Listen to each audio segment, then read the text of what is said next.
Kevin. So, yeah, we're not going to introduce each other or anything. We're just going to get straight in it because there'll be a text box and I'll put links to the book and everything.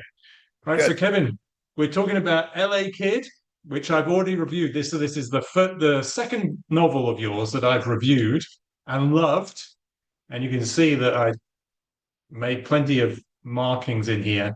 So, this book, L.A. Kid, it seems autobiographical, Kevin. So give us the skinny so far as you are one of those authors that wants to be bold enough to admit any autobiography or just deny everything. I have no problem admitting that it's largely biographical. In fact, I knew that this question was coming from you. You had sort of touched upon it in our discussion of postdoc. And so what I did is I went systematically through the book, through the chapters. There's about 70 odd chapters. And I asked myself, well, how many of these are actually fiction and or nonfiction or a combination thereof? And I have the percentages. So 45% are very close to the literal truth of my life. Okay, so about half is just taken whole cloth from my life. And as a writer does, you fool around with it to make it more interesting, more funny. You recreate a lot of the dialogue. You can't recapture that from 50 years back, Yeah. but you get the sense. You recapture that feeling you had. Another 35% were based on real events or situations in my life, but with serious extrapolations. Okay, good. So kind of a combination of fiction and nonfiction. And then 20% were pretty much made up, that I felt I just needed something to, in a certain part of the book for continuity's sake. And I invented characters, I invented situations, but always true to the character of Steve McElhenney, the protagonist. It's a character-driven novel, as all my novels are. They aren't plot-driven.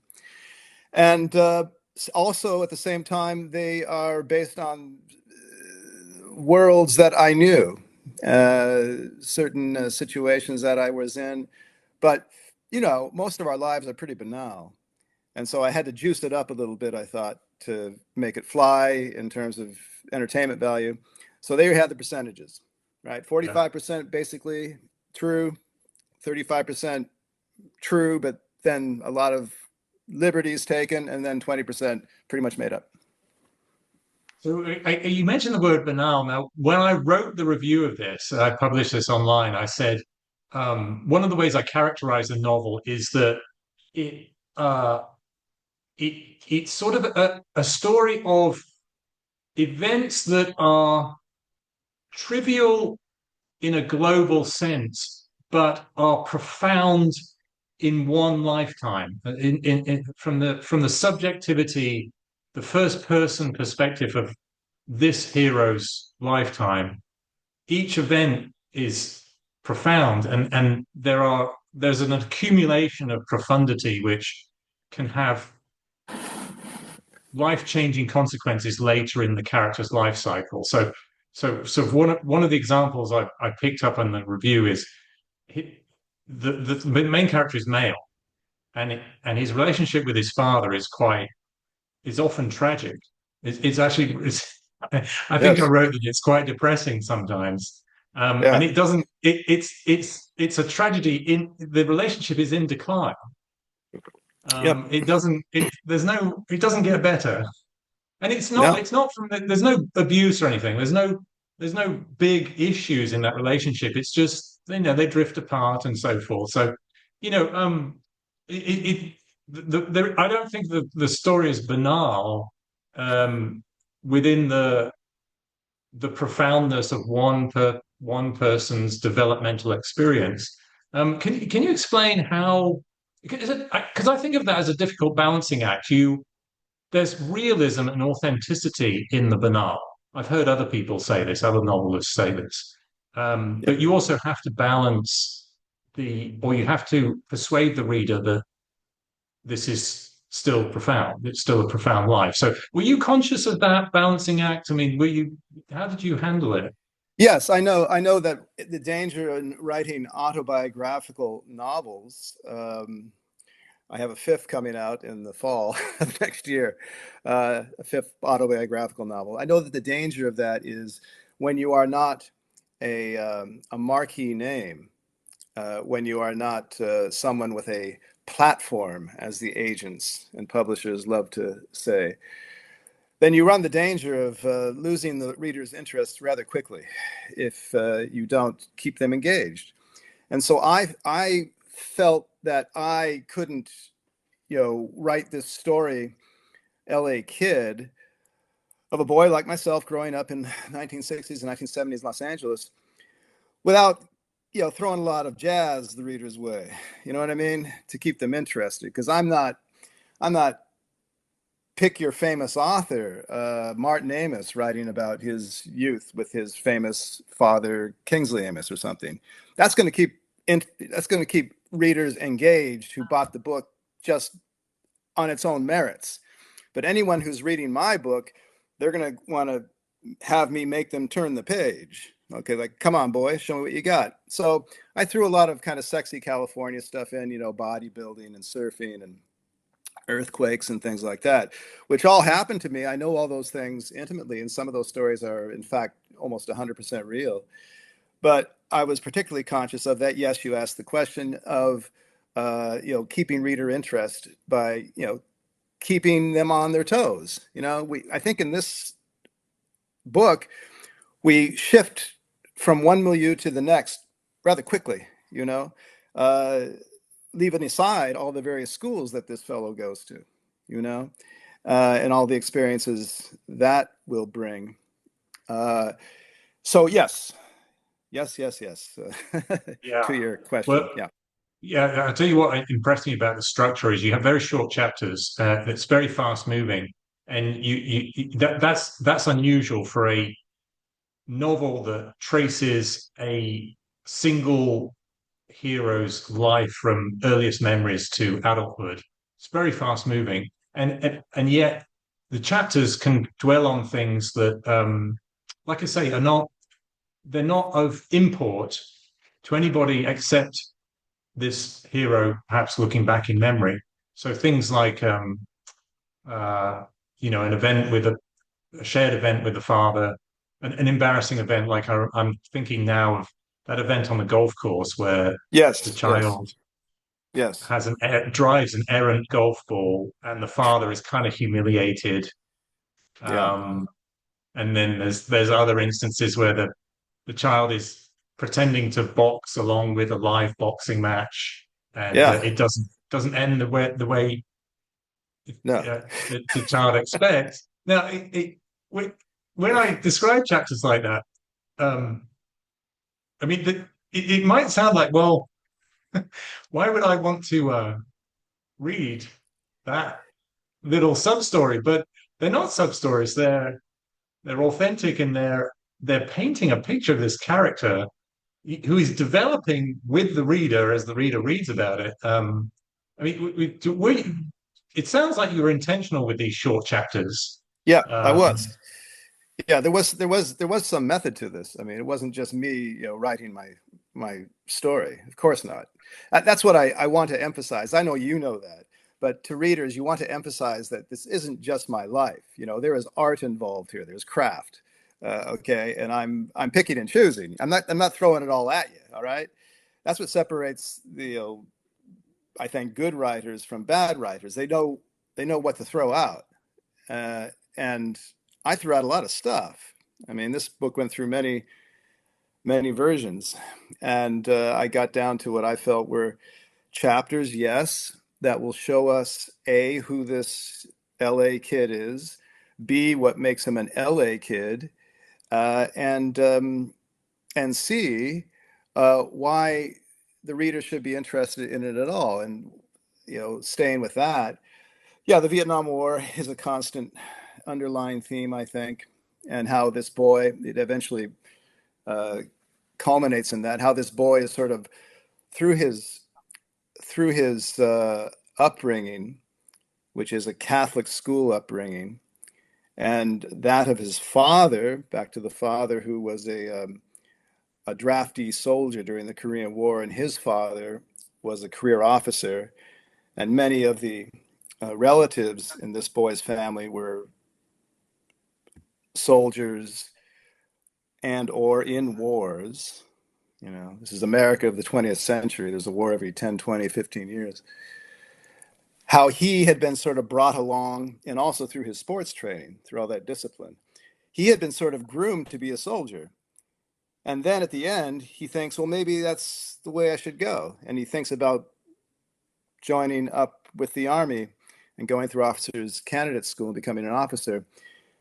I don't know. There's no spoiler involved. He ends up not doing it. So there's kind of like a flip at the end. He goes Yeah. against what the reader would expect him it to, what the reader would expect to happen. But that's what I wanted to do with all these various on the surface trivial episodes, but they were all contributing to this certain path that he was being pushed in. But then he, having developed also his own personality and his own sense of who he was, he decided otherwise. So, Yeah. So let's talk about that military arc a little, because it also speaks to the child's relationship with the father, because the military theme is introduced as the father reflecting on his service, and he's kind of bragging about it, and the child and thence the reader gradually learns that there's some exaggeration and maybe inconsistency in the father's presentation of their war service, or maybe additionally some regret about the yeah. father's war service. So there is this military arc. The boy becomes a young adult who is thinking about joining the army, and yet you have developed the child in a way that the child's relationship with military service is ambiguous. It's kind of tainted. You know, there's a family background, but it's kind of tainted by the father's presentation or Yeah. ambiguous own feelings about military service. And I like that because it speaks to the complexity of this development. There's many ways this child could have ended up, and Yes. you don't you don't betray it. Uh, Lots of little instances build a character. Um, so can you explain this choice of this, well, I don't know what you call it, an ambiguous relationship military service, but it's a somewhat contradictory or two-sided. It's two-sided, isn't it? Is Yes, that indeed. And that wasn't any sort of artifice on my part. That was how I grew up. That was taken from my life and my own uh, developmental schema. That's how I remembered my attitude toward military, my father, and the whole idea of service to your country. It was a very Vietnam War, right? I presume I to. mean, the Vietnam War, for anyone, I mean, I'll just tell everyone that I know. I was born in November of 1961, and the War took off 64, 65, at least from the American standpoint. So I grew up with the Vietnam War, and of course, it didn't really stop till 75. So I always had the idea that I was going to go to the Vietnam War. It was just sort of a given, and you didn't get scared about it. You didn't think badly about it. It was sort of like, oh, I guess that's the way it is, because you grew up with every night on the news. So that was the deal. So it wasn't even a relief when it stopped. It's like, oh, okay, I guess that's no longer in the cards. All right, whatever. But so I had this idea that I was going to, be in the jungles, uh, and hunting the Viet Cong. That didn't happen, thank goodness.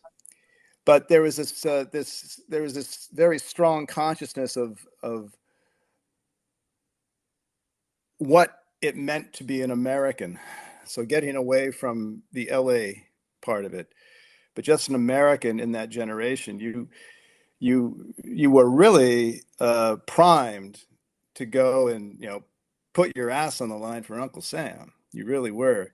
And so at a certain point, I thought, well, maybe that's not such the great idea. And yeah, so this whole ambivalent feeling toward the military that we see in the Steve McElhenney character in L.A. Kid, that really was me. There's no invention involved there. Okay, can I talk about two arcs which I think are overlapping with this military trajectory? Is the sporting aspect of this child. The child is very sporty. Gets involved in lots of different sports, and in fact, in the review I wrote, I said at times this is it's like a sports novel. Yeah, The richness of the description of what it takes to join a team and make a good team and compete, and the highs and lows of competing, and you're winning. Like I'm thinking of the rowing when he gets into yeah, crew, particularly. He's winning and then he doesn't, and there's reasons for that. There's very specific technical team management reasons that they fall short in the end. There's elements of this book is a great is like a great sports novel, and that seems that part of the sporty kid is adding to the idea that this kid's going to go in the military. yeah, But at the same time, there's this other theme which is quite cynical, and he becomes increasingly cynical of his family, of LA, California, eventually, and yeah. maybe America too. Am I reading that right? You tell me. Yes, of course you are. I mean, that it was all, like I say, we were being primed, and through many avenues, through my schooling, through my athletics, and through my familial upbringing, I felt at a certain point that I'm being primed to be sent to the jungles of Vietnam. Like, this is why I'm here. This is why they want me here. This is what makes a good, virtuous man in America, circa 1970, 73, 4, 5, whatever. And so, yes, that's why it was also the case in real life.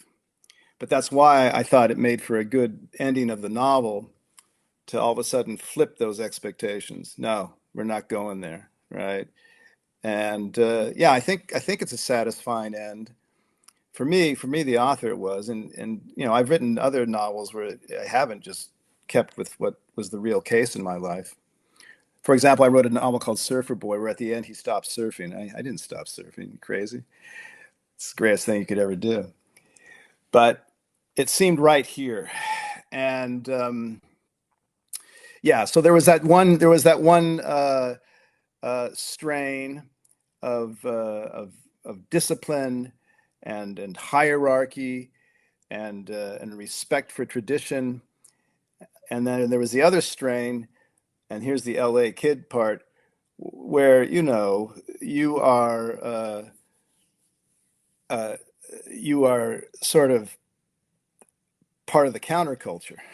I mean, just growing up in the 60s, even if you're just a kid, you're not a hippie, 18, 20 years old and in the late 60s or anything, but you're exposed to all that. And there's sort of a counterculture, cultural sort of mindset that you get, or you got back then at least, growing up in LA in the 1960s and 70s.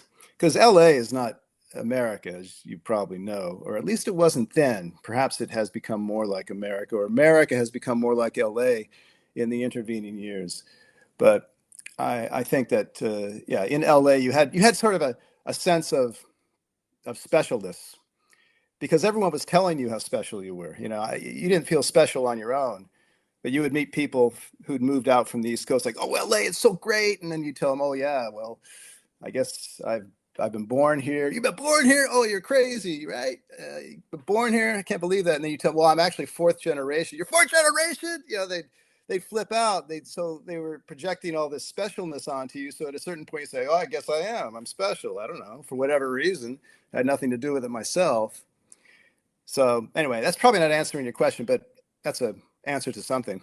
It is. So now you've reminded me of another theme, which I think we should move on to. That the kid has this relationship with LA. And I brought this up in the written review that LA is almost a character in the novel. So the the kid is growing up in relationship with LA, and LA is changing a bit. LA has a peculiar character all of its own. And you know, LA's changed a lot since then. I But do know. Yeah. uh, I think you're building on your relationship with LA. And both of us have abandoned California, maybe for different reasons, but I know for some similar reasons. Yeah. So this relationship with LA, it's very strong. It keeps coming back. The traffic, the politics are in there, the counterculture, and all that sort of stuff. Um, what is the kid's relationship with LA as you think about it? Uh, the kid in the novel, my relationship is so complex. We don't want to get into it. But the kid's relationship in the novel is simply, uh, well, when he's younger, he doesn't think about it, of course, as little kids don't think about it. But as you get older and he does start to think about it, uh, I think I think you have to bring in Hollywood at this point.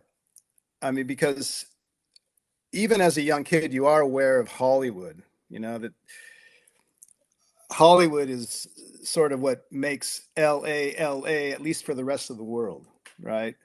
Movie stars, beautiful people, glamour, hype, self promotion. That's something you learn in LA. I'll tell you that right away. You know, how to promote yourself. Which I never really learned very well, to tell you the truth. But that's something you do learn. It's in the air. And I think that the kid himself, it's not maybe necessarily conscious what he knows about LA, but you have all these things that go to making him, you know, of an LA mentality. For one thing, he's always thinking about earthquakes. Like he's in an earthquake early on, big one, 1971. That was in February. I went through that. That was kind of scary. And then he talks about earthquakes on a couple of other occasions. Once when he's on a dance floor when he's in high school with some girl, and he's getting kind of excited, and he thinks this is very embarrassing. He's saying, "So where's the earthquake when you need one?" Right? So earthquakes are in your the front of your consciousness actually when you're in LA. They happen all the time, or they did back then. You have little you know tremblers and. They were always around. And then, of course, the ocean. I think the ocean is important to the LA mentality. This kid in the novel, he's a surfer, and it's sort of this openness. The world opens out for you. The wide Pacific. San Francisco has that too, right? San Francisco couldn't be more different than LA. At least they would argue. They hate LA, generally speaking. LA, we're kind of like, whatever. Yeah, we don't care. Do your thing, San Francisco up there. But the Pacific Ocean, that is, and I will get back to me now, that is something that I do miss about LA, the Pacific Ocean right off the coast there. Of course, I surfed, but just having it there is nice too. I wouldn't be going surfing at my age these days, but just having the ocean there. So, those are like three things. I would say Hollywood, uh, earthquakes, and the ocean. Those were sort of what the kid in the novel was aware of that kind of made him an LA kid, as it were. Yeah. So let me ask you this, Kevin. So I think you can answer this from both the kids' perspective and your own perspective. I mean, in many ways, I think you grew up in California and in its heyday, right, at the sweet spot where Yep. it wasn't overpopulated yet. Traffic was bad, but not as bad as I got. I mean, I got there in 2003, and California was clearly in decline, right? It was having the budget crises. Yeah. Traffic was running way ahead of infrastructure. Inflation was terrible. Taxes are terrible. The politics were just getting more insane.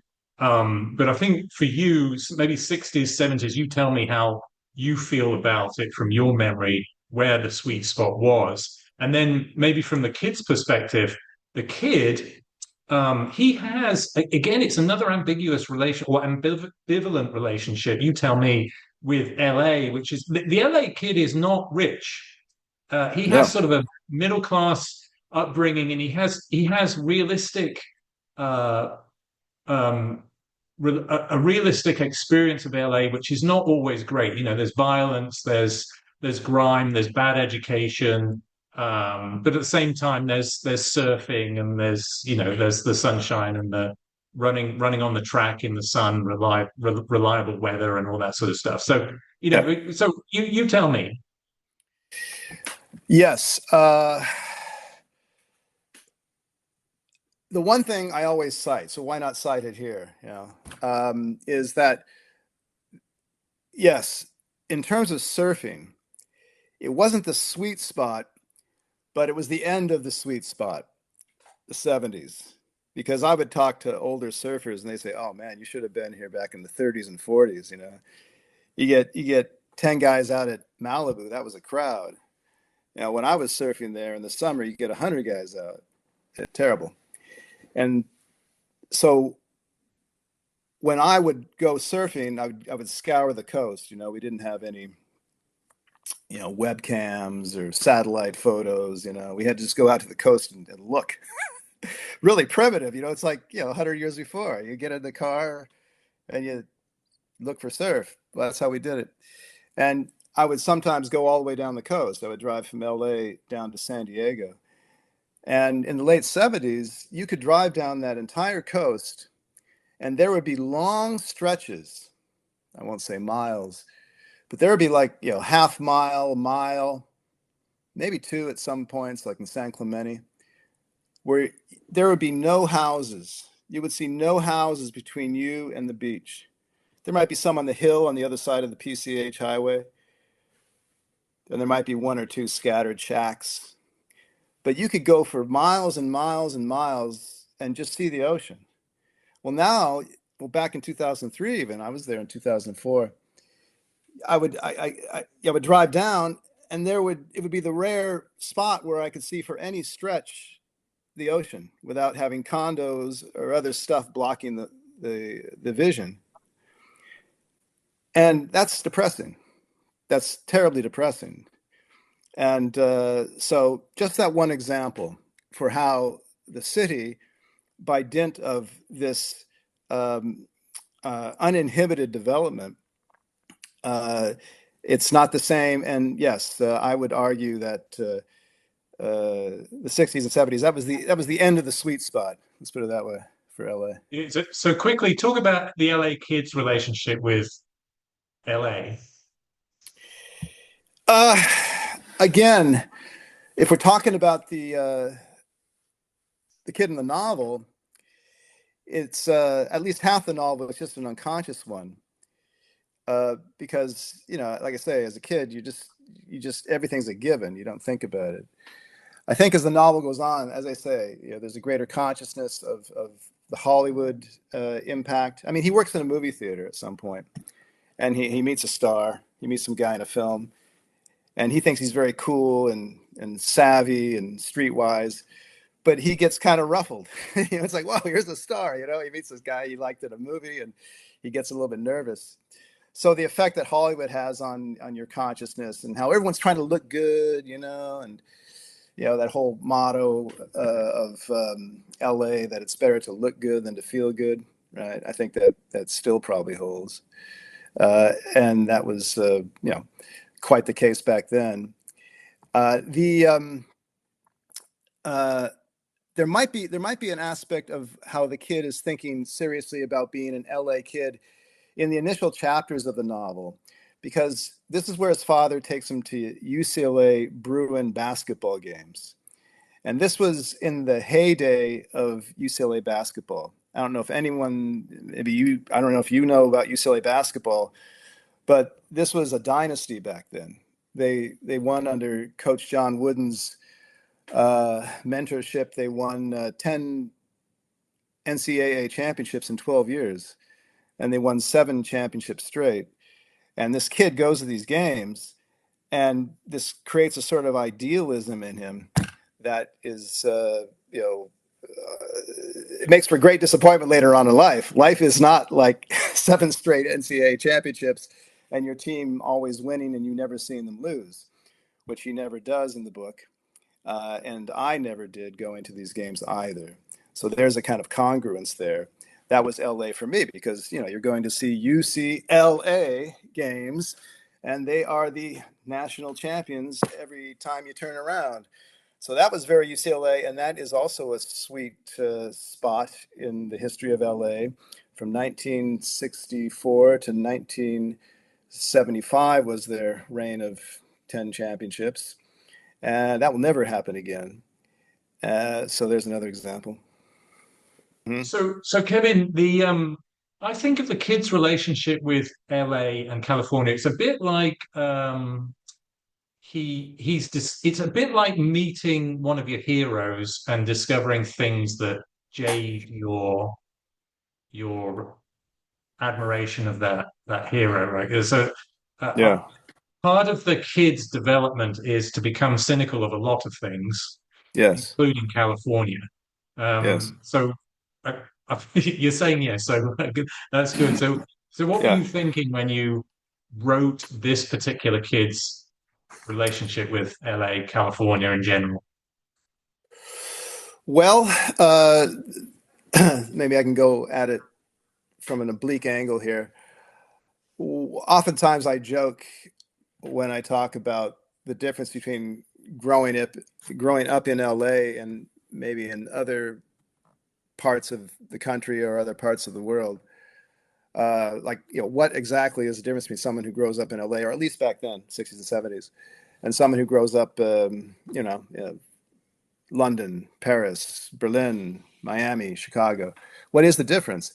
And jokingly, I always say, well, we don't, we believe in neither history nor death.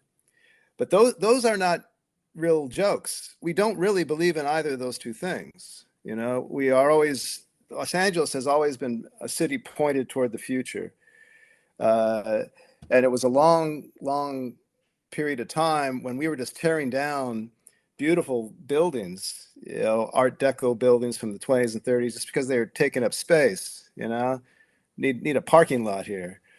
So not historically conscious at all, which I think maybe is part of the reason I eventually became a historian. You know, I have a very contrarian streak in me, and maybe that activated it growing up in that kind of environment. And we don't believe in death either. I think you touched upon this in your book review, uh, sort of like Evelyn Waugh, you know, talking about how the graveyards are like golf courses and the mortuary people are life transition consultants and all that kind of thing. Well, that's true, you know, because we're always trying to push back the inevitable. At the same time as we're, you know, ignoring the past, we're trying to push back the future, which is our demise, you know. This is LA. This really is LA. And you grow up with that sort of attitude. And when you see it's not true, when you see people dying and you see how the past really does impact the present. You know, if you just have two eyes in your head, you become rather cynical. Yeah. So, So let's talk about Evelyn Waugh for a moment because yeah. the novel did remind me of Evelyn Waugh's own autobiography. He didn't finish it, right? There was a volume one, there's supposed to be a volume two, and he died before he even started it. So volume one is very much focused on his childhood. And LA Kid reminds me of Evelyn Waugh because Evelyn Waugh also had these very mature but cynical relationships with older people. He's very good at everything, and yet getting disappointed with the world, becoming cynical and stuff like that. So one question is, do you identify with Evelyn Waugh just in in a biographical sense? That's the first question. I'll give you that one, and then I'll come back with another one. Well, I don't, you know, here I betray my deplorable lack of learning. I really haven't read Evelyn Waugh, to tell you the truth. But he wrote that book. What was it that took place in Los Angeles called The Beloved or the Dearly Departed? What was it called? It took place in Los Angeles, where he sort of lampoons the mortuary industry. I had heard about that, The Uh, Dearly Beloved, I think I'm going to have to the, check. I'm going to check it yeah, because the I Daily. think there might have been an American version, an American title of that book. Okay, but I was quite aware that he had written such a book, but I don't know. I didn't know any of the other things The about his Loved life, which One, you just told me. The loved The one, Loved One, right? an Where he, Anglo-American tragedy. yeah, yeah, where he really where he really socks it to the mortuary industry, as I understand it, And um, California as a whole, the fakeness. as a whole, right? Yeah. I mean, I mean he just that's. got, just so you know, but biographically, he just got back from Hollywood, Mhm. where that he was in talks with MGM, I think it was, a big studio to film um, Brideshead Revisited, to make a Yeah. film out of Brideshead Revisited, and he just came back more cynical than ever about American, and particularly Hollywood. He rejected the contract, and that inspired the loved one. Yeah. Yeah, yeah, yeah. I mean, another one who wrote sort of along those lines was Raymond Chandler, who was American born, and he lived most of his life in Los Angeles, but he was educated for the most part in England, Dulwich College, I believe. And so he had this sort of double vision of things, you know, when he went back to LA. And he brought this sort of, oh, I don't know, would you call Wa's view of the world sort of with a jaundiced eye, you know, sort of an acerbic kind of uh, perspective on things. Well, Chandler did the same thing, and he wrote a novel called The Little Sister, 1949, which is basically he just rakes Hollywood over the coals. And Yeah, so I'm not familiar with Waugh, but I am familiar with Chandler. Maybe it's similar in that respect. And Yeah, so at least we share that, you know, this sort of, yeah, to use the word again, cynical attitude toward this whole LA, California project of, you know, the land of the future. Ha. So Kevin, let's talk about cynicism. LA Kid is cynical about a lot of things, I feel particularly tragic about his family Yeah. relationship, which you can explain that. Is that it's not overdone. The child actually becomes very academic, very sporty. He's got a lot of options towards the end of the novel. He's not sunk by his own cynicism. What were you? How do you view LA Kids uh, character in a psychological sense? It's how would you describe him? He's very mature. Maybe he's realistic. Maybe his cynicism isn't a problem. He's realistic. He's mature. He's observant. Or you tell me, is he damaged? Is he damaged by his own developmental history? I think so. I should think so. That's what I would like people to get. You are a product of your environment. As I wrote this book, um, and again, yes, a lot of it is very autobiographical. A lot of it is based on my own feelings that I had, or at least I remember having, might be a slight difference, back then about certain people and things and activities. But uh,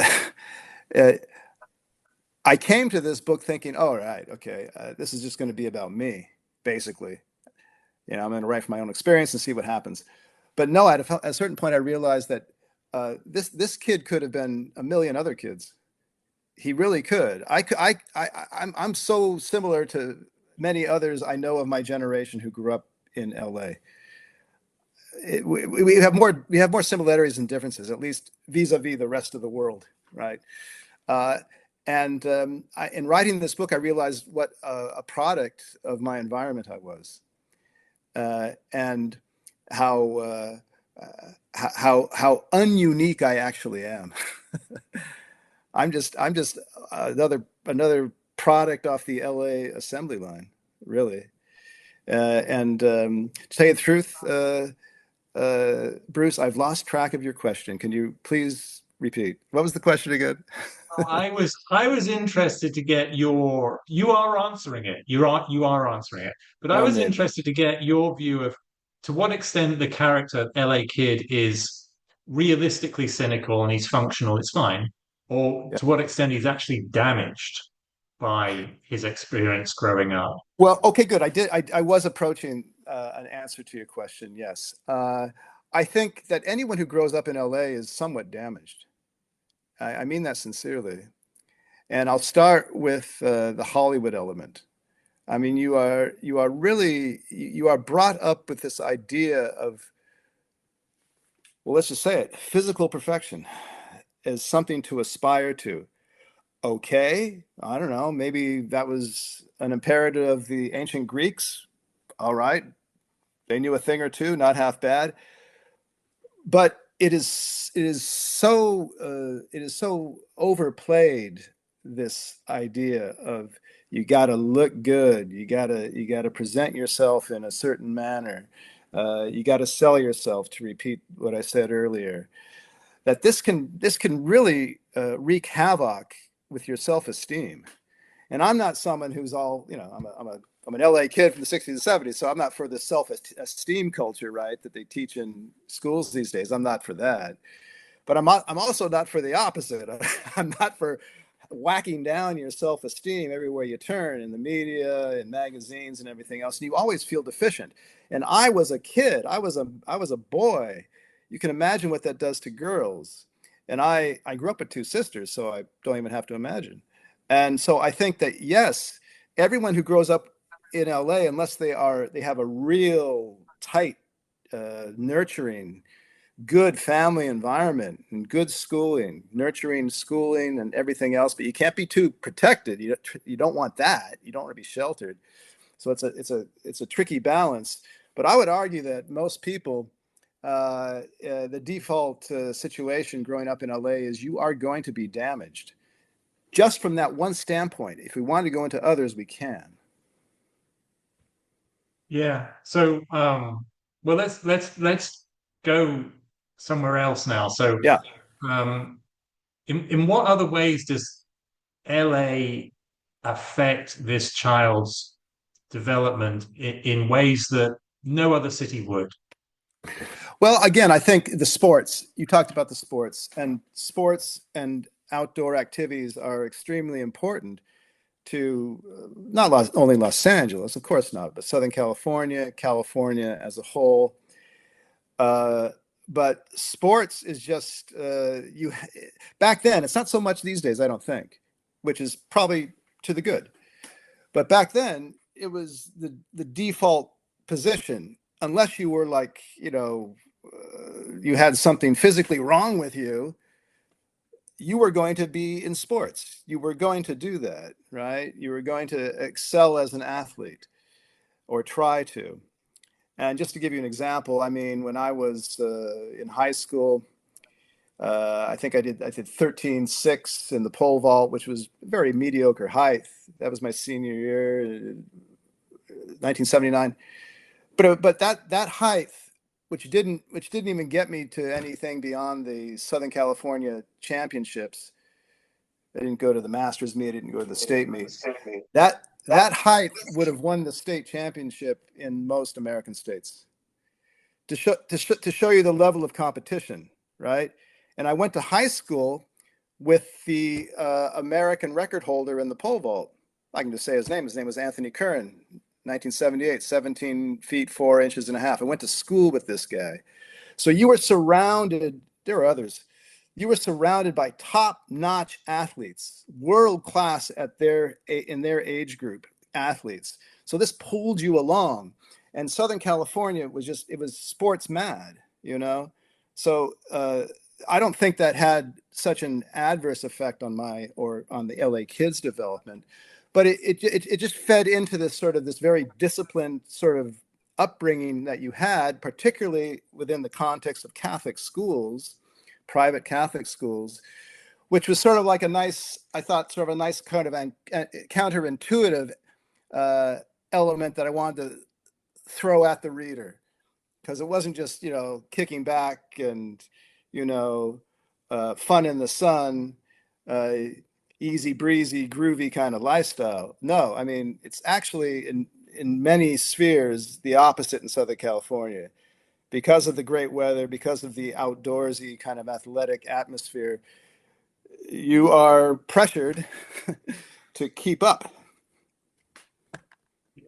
So let's talk about schools. I actually wrote down education as my next question. So schools. There's two ways to think about this. So I am often told that schooling in California was at its best in the 70s, maybe the 80s, where you could choose to study anything at public expense. The state of California would find you a teacher to teach you Russian in high school. Even if there wasn't somebody local, the state would make that happen. So the state was really invested in education before things got crazy with unionization, the expense of it, and then maybe the violence, the inner city schools descending into violence and low expectations and so forth. So I think you can talk about whether you identify with that narrative. And then from the LA kid's perspective, there's a lot of schools in his development. So his schooling is actually pretty unstable. He's at public school and then he goes to Catholic school. It's a private school. There's a boys' school. He's at a boys' school, and it's twinned with a sister school. And then he's in a co-ed mixed school. The schools are not never quite right. He has a strange relationship with his football coach. It's schooling is he's a success. He's an academic success. He's a sporting success. But it's almost like the schools are failing him. Like a lot of institutions, adult institutions, are failing him. And the school, he has this complex relationship with schools. So can you talk about that too? Yeah, well, I thought that was a nice, if I can, laud my book for once, I think that was a nice aspect of the book that we're jumping around from different schools. We're showing you all kinds of different stuff. Uh, the first part of the book is he goes to Catholic schools. And that, of course, is not part of the public school system, right? That was just paralleling my own experience. I was sent to Catholic schools by my parents. Uh, I think because they were very Catholic, but also because they wanted me to escape the public school system. So you heard that the public school system was pretty good back then. Well, I don't know. I mean, even back then, there was sort of this idea that, well, thank God he's not in the public school system, in the 60s and 70s. And then you would have people on your kids on your block, and you'd meet up with them, and you kind of notice that, well, they aren't necessarily getting quite the education that you are going to a Catholic school. Uh, but the Catholic school, I think, was primarily that as a way to escape yes, even in those early days, somewhat dire public school education. But then the other thing about Catholic schools is they were big on promoting sports, uh, and more so than the public schools, and they had a lot of money for it too. And so then this LA kid goes on to a private all boys Catholic school, and that's where he really starts taking off in terms of his sporting activities. Does a year of football, didn't even play, but he was on the team for a year, and then he goes on to do track and field and cross country. And that sort of environment, I think, was not something you would have at a public school in California back then necessarily. I mean, we would even, back to my own experience, we would even have meets against inner city black schools, and they would be public schools. And I was a pole vaulter primarily again. And we would have meets where they didn't even field any pole vaulters, the black schools in, central LA, because they didn't have enough money for poles. They didn't have enough money for pits. That was how it was explained to us. So that kind of thing. And then he goes on to a public school. Then he goes on for college. He goes on to a Cal State school. Actually, is what it was in real life. I won't say which. And then he goes on to a junior college. Then he goes on to a private Catholic school for his final 2 years of school. The thing about Southern California is you have a rich uh, uh, array of possibilities for schooling all the way through college. That is a nice part about California, especially the junior college system for people who don't quite have the grades in high school and they got to bump them up a little bit before they go on to a 4-year college. California is good in that way. So, am I right, Kevin? You tell me if I'm wrong. It seems to me the schooling speaks to this wider theme in the novel that adult institutions are not quite making the best out of LA Kid. He's not quite getting. He's not. He Yeah, never has. He never has a key mentor, or he never has the school he likes best, or you know what I mean. Or and his sure. parents. He doesn't have one parent who really speaks to him. Yeah. That's the theme I picked up on. Yes, I mean I think that's common with a lot of kids. It doesn't have to be an LA kid necessarily, but uh, the yeah, despite the rich array, as I describe it, of school possibilities in Southern California back then, and LA more specifically, yeah, I mean, oftentimes it's not a good fit for the kid, you know.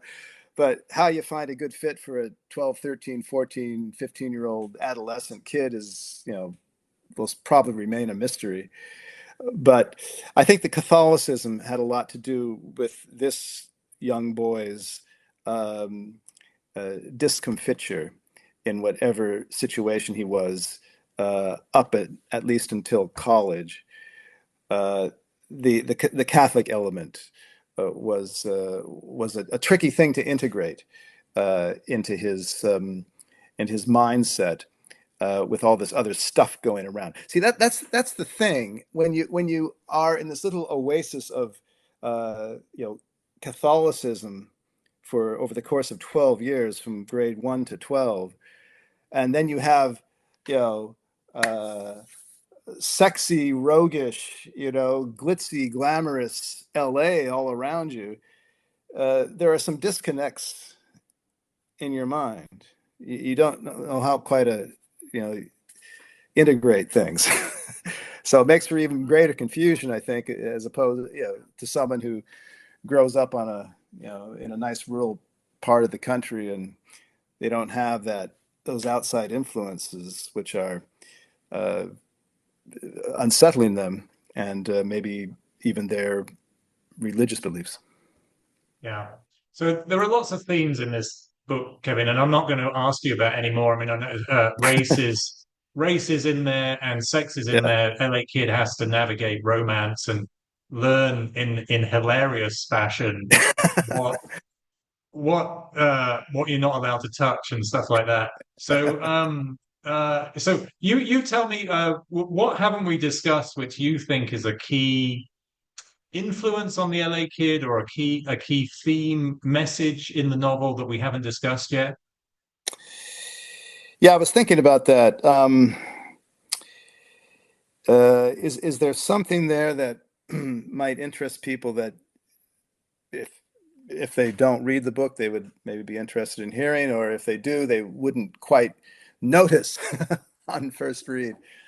Um, I'm not sure. I can say this just from a standpoint of a writer, which you might appreciate, Bruce, or others out there who write.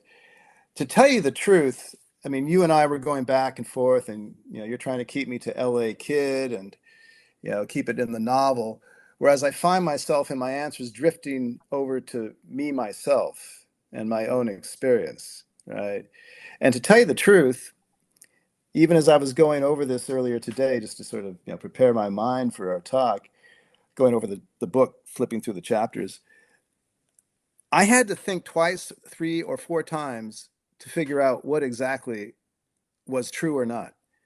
Because fact and fiction has so mixed in my mind at this point after having written it, and maybe even before I had put pen to paper, they had mixed in my mind. That at 63, I'm not sure what's what, to tell you the truth. To tell you the truth, I cannot tell you what exactly is what, fact or fiction, in certain instances. It's just a blur.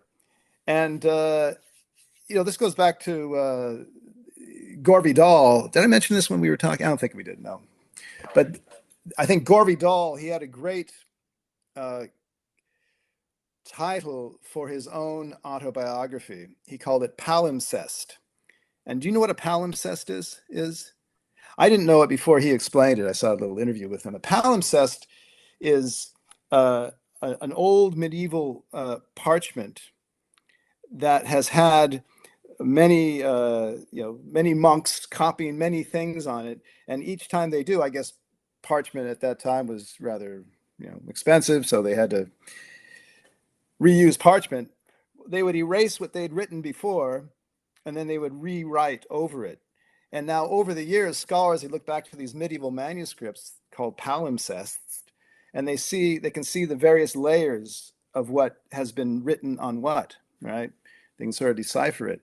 And he called his autobiography Palimpsest. I think that's a great, great title for someone who is delving back into their memory, because there are so many layers to your memory. And what psychologists these days say is that you don't really remember what happened at the time. You remember the last time you remembered it, right?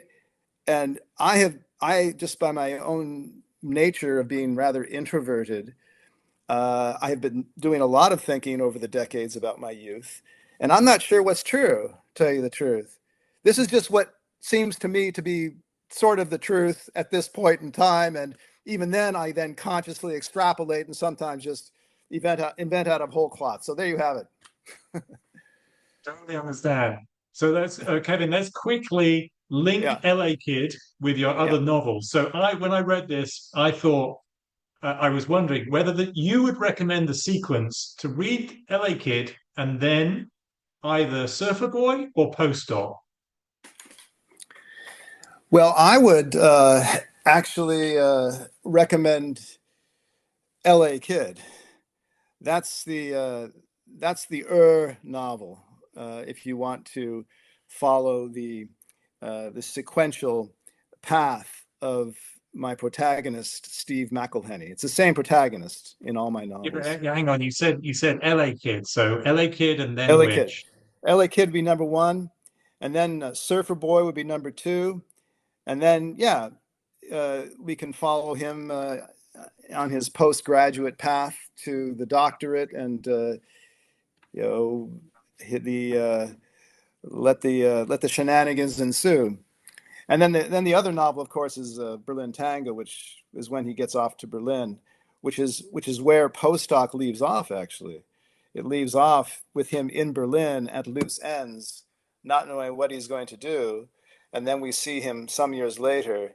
He's a translator, and he gets involved in the Berlin Tango scene, and he has this tragicomic love affair. So that would be the order of march. And then, Yeah. if I just may, Bruce, there's a fifth novel coming out in next fall, and the novel is called "The One Pleasant Thing," a novel of Berlin and the writing game. And this is something that would come actually after Postdoc, so coming between Postdoc and Berlin Tango. It's about Steve McElhenney having left academia and now trying to forge a career in writing, right? In fiction. Okay. So that will be coming out in the fall. So it would be the sequence is LA Kid, Surfer Boy, Postdoc, The One Pleasant Thing, a novel of Berlin and the writing game, and then Berlin Tango. So there you have it. You now are in the rare position of saying you have a set of five novels. What do you call that? That's a I think it's quintology or something? I think it's a pentology. I'm not sure. I think it's a pentology. Pentology. Okay. Yeah, yeah. Well done, sir.